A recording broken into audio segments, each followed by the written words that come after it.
Good afternoon, my name's Tim Hurd and I'd like to welcome you to this seminar on good estate planning. So this afternoon what I'm going to do is take a few minutes to go through some cases, some case studies that may apply to you.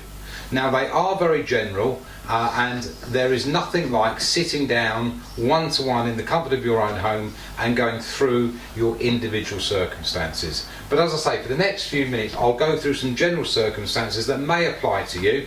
And then at the end of the seminar, please come up to us and we'll happily book in a time to come round and see you and sit down with you and go through specific requirements. So estate planning consists of two things.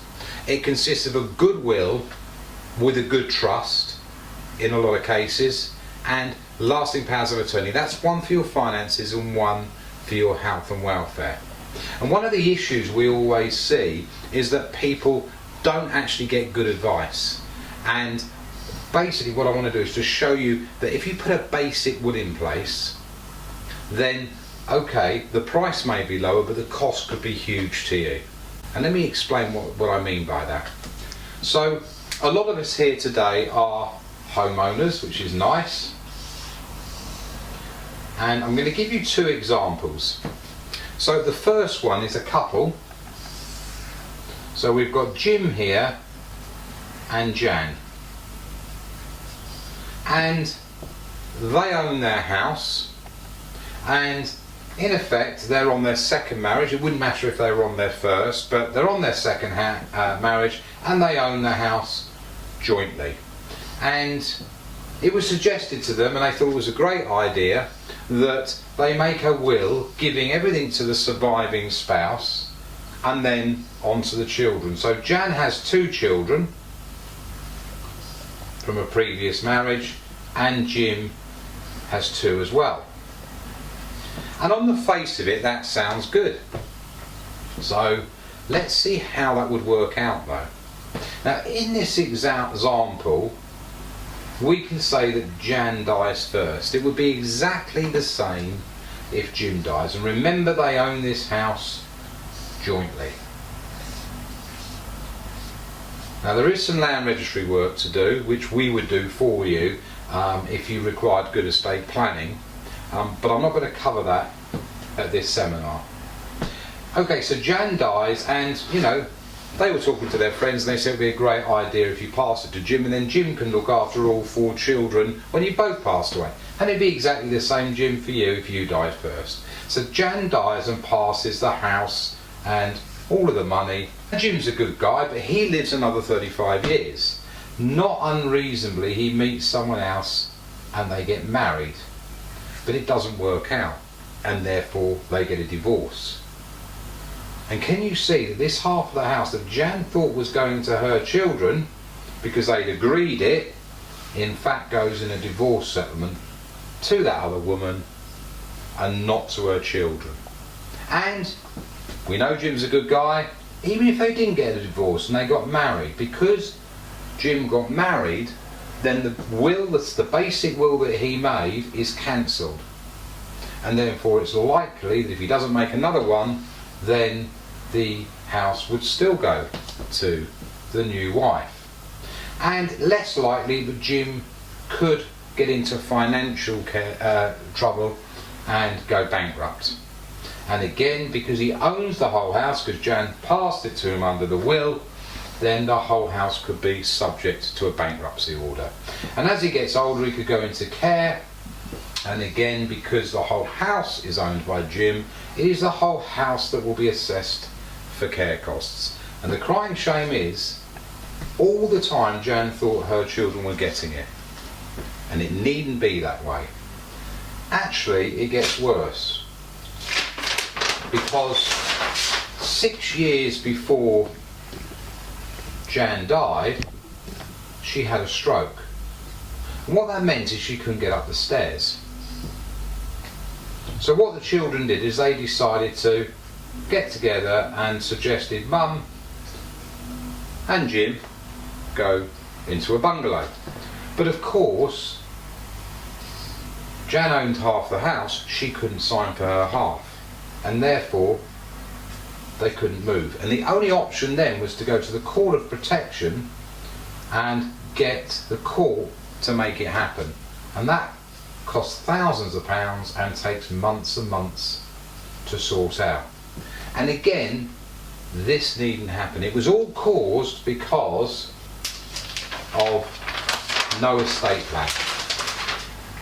So the question is, what can be done about it? Well, if we look at the house again, it's owned by Jim and Jan jointly, so they own it 50-50. But this time, Jan, she's got 2 children, so's Jim, they both come along to a good estate planning company. And the estate planning company suggests they look at an alternative. So what can Jan do? And it will be the same for Jim. What Jan can do is make a good quality will that contains a trust that ring fences her half of the house. Jim would have the same. And we call that a protective property trust. Now, the first thing that Jim may say is, well, that's great, but if I don't own this half because it's owned by the trust, when Jan dies, where am I going to live? Well, under the terms of the trust, Jim does have a right to move. He can even borrow if necessary, but he can move up, he can move down, but he doesn't own Jan's half. So now, when Jan dies, the trust own the house. Jim goes and lives another 35 years, gets married, it doesn't work out and gets divorced. Can you see this half is safe? It's owned by the trust, it's guaranteed to go to Jan's children. And it would be exactly the same if he stayed married. He never owned this part, therefore it will go to the children. If he went bankrupt or into care, because he was never the owner of this half of the house, it was always owned by the trust, it was never passed to him, although he had a right to live in it, then it is guaranteed on Jim's death to go to the children. Can you see the huge advantages of good estate planning? If we go back to our other scenario, where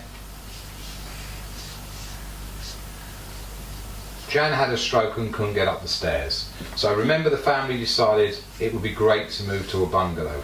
Well, what could she have done? Well, what she could have done is made a lasting power of attorney for her finances and one for her health and welfare. Now this is where Jan appoints people to act on her behalf. So she could appoint her 2 children, if they're old enough, to act as her attorneys. So now when she was looking to move and she couldn't sign because she didn't have the capacity, then her children could sign for her and the move can go ahead. And this is a very simplistic view of what your consultants will discuss in the comfort of your home on estate planning. I just want to take one other scenario, and this scenario involves a widow. So the husband or the wife has died and they own the house outright. Now there are a few tax considerations here, but the question is, what would we do? Well, again, if we have a basic will, there are full of problems, because let's say we have a daughter, Annie, and we have a son, Ben, and they have some children. We don't know when Jan here, who owns the house, is going to die. And what happens if, when she dies, Annie is going through a divorce and Ben is in some financial trouble? Well, potentially the house wouldn't pass to them, or not all of it, because Annie would lose her half, or half of her share, in a divorce. And Ben could lose the lot if he went bankrupt. And the reason is because we had no timing there that we knew for when Jan was going to die. So what could we do? What Jan could have done is take this house, and what she could have done is instead of giving it directly to Annie and Ben and then down to their children, we call that issue, she could have put it into a trust. It's a different type of trust. It's called a discretionary trust, and that again ring fences the house. Now with a discretionary trust, only one type of person has got the key, and that is called the trustees. And the trustees are likely to be Annie and Ben. And this trust can run for 125 years. So when Jan dies, the house goes into the trust and the discretionary trust become the owners. And Annie and Ben decide what happens, not Jan, who died. However, she might want to write a letter of wishes of what she would want to happen, but ultimately the decision rests with the trustees.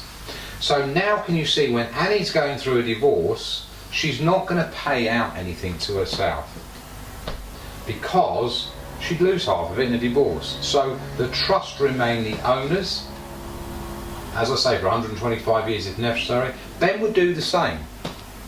And when Ben is discharged from bankruptcy and Annie is finally divorced, then they can decide whether they want to pay it out to themselves. And it's extremely powerful because they don't even need to do that. What they could do is they could turn it all into cash and borrow the money instead. So now it's a loan, which means that if ever they go bankrupt, if ever they go get divorced in the future, they've borrowed money, they don't own it. And it gets even better than that because it can run for 125 years. So when Annie dies, or Ben, or both, they repay the trust. And then guess what? It can be re-lent out to Annie's children. It can be re-lent out to Ben's children. And this can go on for 125 years. So through the generations, succession planning is what we call it, you are securing this asset once and it's passed through the generations.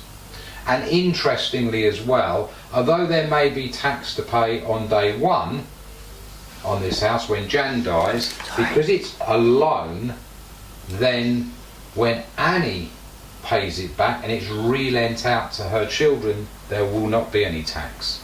If Annie had taken it directly and then left it in her estate to her children, there may well have been an increased tax situation.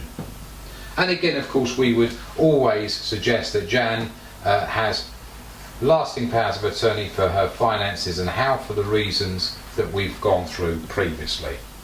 So they're two examples of how good estate planning can protect assets. So we're going to finish now, but we'd be pleased to just come up and see us. If you'd like to have a chat, that's fantastic. Stay around, have some coffee, and we'll answer your questions on a one-to-one basis. And if you'd like to see us, we'll happily put an appointment in the diary and come and see you. My name's Tim and I'd like to thank you for being at this seminar.